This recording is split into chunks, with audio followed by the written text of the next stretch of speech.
Fail అయిపోయింది. ఎన్ని east Mann కలర్లో సినిమాలు చూపెట్టారు. అద్భుతమైన రంగుల కళ లాంటి సినిమా. మీకు ఇది ఇస్తాం, అది ఇస్తాం, అది చేస్తాం, ఇది చేస్తాం. 2 ఏళ్లలో ఏం చేశారు ఖమ్మానికి నేను అడుగుతున్నా. ఈ జిల్లాలో కేసీఆర్ గారు 7.5 లక్షల ఎకరాలకు నీళ్ళు ఇవ్వాలని చెప్పి, గోదావరి జలాల మీద పూర్తి హక్కు ఖమ్మం జిల్లాకి దక్కాలని చెప్పి, ఎందుకంటే మీ తర్వాత కిందికి ఆంధ్రాకి, ఆంధ్రా నుంచి కిందికి సముద్రంలోకి నీళ్లు పోతాయి. తెలంగాణలో కిందేమీ లేదు ఇంకా ఖమ్మం తర్వాత, కొత్తగూడెం తర్వాత.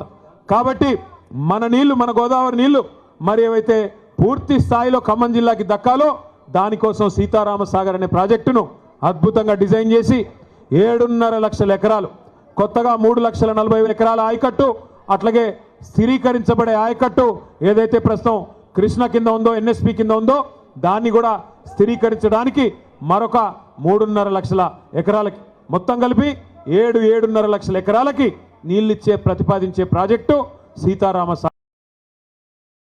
తోక చిక్కింది అన్నట్టు 90% పనులు కేసీఆర్ గారే పూర్తి చేసినారు.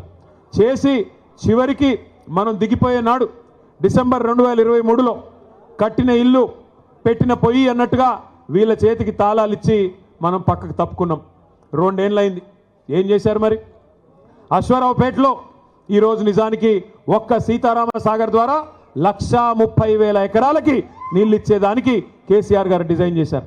సత్తుపల్లి నియోజకవర్గంలో కల్లూరు కావచ్చు, వేంసూరు కావచ్చు, పెనుపల్లి కావచ్చు, 4 మండలాల్లో 40,000 ఎకరాలకు నీళ్ళు ఇవ్వడానికి సీతారామ సాగర్ని కేసీఆర్ గారు డిజైన్ చేశారు. ఇవాళ ఇల్లెందు నియోజకవర్గంలో 20,000 ఎకరాలకు నీళ్లు రావాలి. కొత్తగూడెంలో 10,000 ఎకరాలకు రావాలి. అట్లాగే వైరా నియోజకవర్గంలో 20,000 ఎకరాలకు నీళ్లు రావాలి. కానీ ఇల్లెందును కట్ చేసి, ఇల్లెందుకి నీళ్లు పోకుండా చేసి వాళ్ళ అక్కడి నుంచి కూడా అఖిలపక్ష నాయకులు వచ్చున్నారు.